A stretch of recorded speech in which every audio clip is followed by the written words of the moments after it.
para o projeto, a gente padronizou o que é utilizado em sala de aula. Em sala de aula, os alunos passam por um processo de aprender a psicomotricidade, desenvolver essas habilidades, e aí nos vídeos a gente utilizou o que é feito em sala de aula. A gente não tem nenhum vídeo com séries. As nossas séries sempre são a partir do 6º ano, então talvez os alunos com 8, 9 anos de idade já estão tendo atividades com os professores de educação física, tendo atividades para desenvolver essa questão da lateralidade, isso ficar mais fácil. Em alguns casos, com esses alunos, a gente faz o espelhamento. Do contrário, a gente não faz o espelhamento. E aí eu vou explicar um pouquinho por quê. A primeira coisa é que no dia a dia não existe esse espelhamento. É engraçado porque se a gente for observar o papel braille, não sei se você já viu como faz, a gente tem braille para ser escrito, então eles pegam a punção, faz os furinhos do braille. Só que para ler é o contrário. Então os pontinhos estariam do lado ao contrário. E aí você lê o braille, você vira e revira. Em língua de sinais isso não acontece. Por quê? Porque se a gente tem duas pessoas, uma do lado da outra, e as pessoas estão olhando as duas de frente, o lado esquerdo dessa primeira pessoa é para cá, o lado esquerdo daquela outra pessoa também é para lá. Se as pessoas estão vendo de frente, acontece o espelhamento. Meu lado esquerdo é esse, o lado esquerdo da outra pessoa é para o lado de lá. Só que isso no dia a dia, isso fica claro e os alunos vão desenvolvendo essa habilidade. Só que em língua de sinais, a gente tem uma outra coisa que a gente chama de espaço subrogado, além do espaço real. Então, por exemplo, aqui nessa sala, a janela fica do meu lado esquerdo. Ali fica a janela. Se tivesse uma outra pessoa falando comigo o contrário, para ela ficaria do lado direito dessa pessoa. Só que no espaço real, a gente sempre apontaria para o mesmo lugar, independente de direita e esquerda. Isso é espaço real. Existe uma coisa chamada espaço subrogado, que em língua de sinais é como eu organizo gramaticalmente as coisas no espaço. Então vamos supor de que eu diga que eu vou para casa, mas antes eu vou passar na padaria. Então aqui ficou a padaria, aqui ficou a minha casa.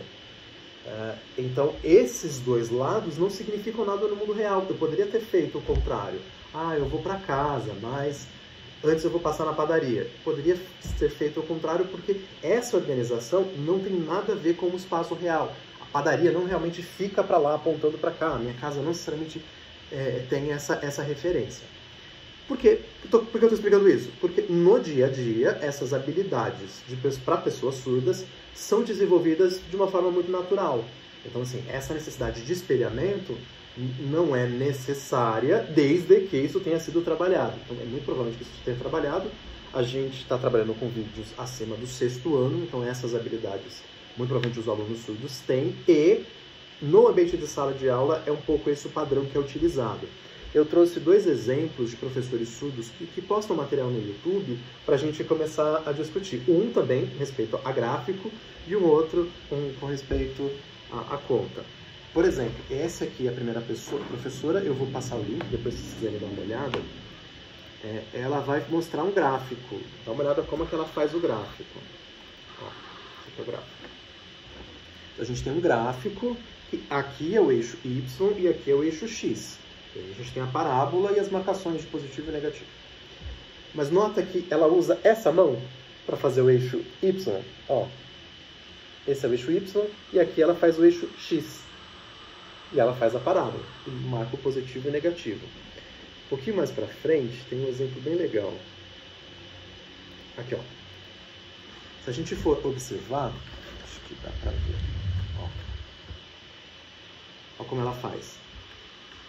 Nota que a seta está virada para lá, mas a ponta da mão dela está virada para lá. Por quê? Porque o espaço é como se o aluno estivesse de frente com a própria folha. Ela, a professora, está de frente com a própria folha. Então, a sinalização vai acontecer virada para a pessoa que está assistindo. Porque senão a gente teria que ter a questão de virar do lado. A gente teria um modo de sinalização e um modo de leitura. Então, o modo que eu digo, o modo que eu leio. E em língua de sinais isso não é necessário. O outro professor, ele também dá um exemplo bem legal da divisão. Aqui Por exemplo, a gente vê no vídeo, na lousa dele, escrito 9 dividido por 3. E olha aonde está a chave. Em língua de sinais, ele fez 9 dividido por 3. Olha para que lado ficou a chave. Na lousa a gente vê a chave para cá, na mão dele para cá. Por quê? Porque ele já está dando aula para alunos que já têm essa habilidade desenvolvida, eles já compreendem. E para a gente, na tradução, é como se a intérprete dissesse a todo momento: à minha direita é os números com vírgula, à minha esquerda, à minha direita, à minha direita, à minha direita, à minha esquerda. Para evitar qualquer tipo de confusão. Por quê? Porque a intérprete está sempre dizendo de frente.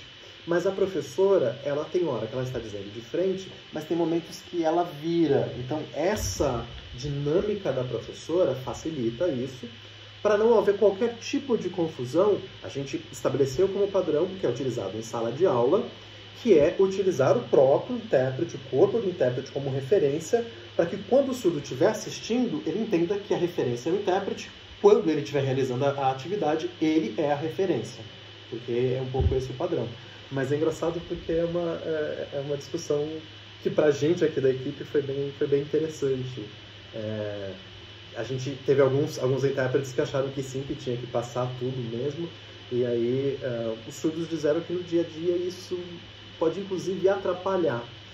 Mas teve casos que a gente discutiu que foi necessário fazer esse espelhamento quando é localização, quando é um espaço geográfico, que aí é o exemplo que eu dei da janela. Então, é um espaço real que o professor apresentou um mapa, e ao apresentar o mapa, eu teria que tomar muito cuidado para não fazer de frente com o mapa, mas para apontar, porque daí é uma referência real, o mapa é uma referência real, certo? Então,